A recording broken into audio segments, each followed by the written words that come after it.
ಕಣ್ಣೀರು ಹಾಕಿದ ಐಶ್ವರ್ಯ ಏನು ವಿಷಯ? ಎಲ್ಲರಿಗೂ ಟೊಪ್ಪಿ ಕನ್ನಡ ಟಿ ವಿ ಯೂಟ್ಯೂಬ್ ಚಾನಲ್ಗೆ ಸ್ವಾಗತ ಅಂತ ಹೇಳ್ತೀವಿ. ಶುರು ಮಾಡೋದಕ್ಕಿಂತ ಮೊದಲು ಯಾರೆಲ್ಲ ನಮ್ಮ ಯೂಟ್ಯೂಬ್ ಚಾನಲ್ ಮೊದಲು ನೋಡ್ತಿದ್ರಿ ಅವರೆಲ್ಲರೂ ಸಬ್ಸ್ಕ್ರೈಬ್ ಮಾಡ್ಕೊಳ್ಳಿ ಮತ್ತು ಪಕ್ಕದಲ್ಲಿರೋ ಬೆಲ್ಲೈಕನನ್ನು ಪ್ರೆಸ್ ಮಾಡಿ.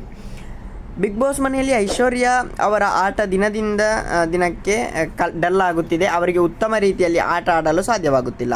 ಶಿಶಿರ್ ಹಾಗೂ ಅವರ ರೊಮ್ಯಾನ್ಸ್ ಜಾಸ್ತಿ ಆಯಿತು ಎಂದು ಅನೇಕರು ಅಭಿಪ್ರಾಯಪಟ್ಟಿದ್ದಾರೆ.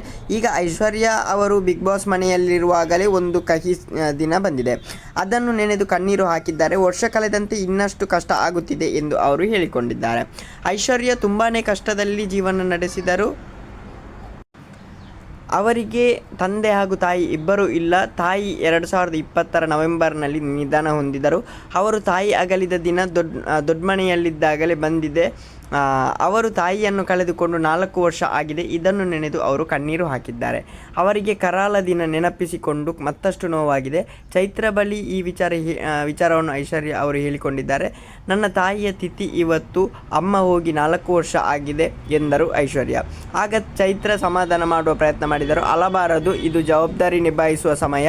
ನಿಮ್ಮ ಅಮ್ಮನಿಗೆ ಏನು ಇಷ್ಟವೋ ಅದೇ ಅಡಿಗೆ ಮಾಡೋಣ ಎಂದು ಚೈತ್ರ ಹೇಳಿದರು. ಓಕೆ ಗೈಸ್, ಮುಂದಿನ ಸಿಗೋಣ. ಅಲ್ಲಿವರೆಗೆ ಲೈಕ್, ಶೇರ್, ಸಬ್ಸ್ಕ್ರೈಬ್ ಮಾಡಿ. Love you so much.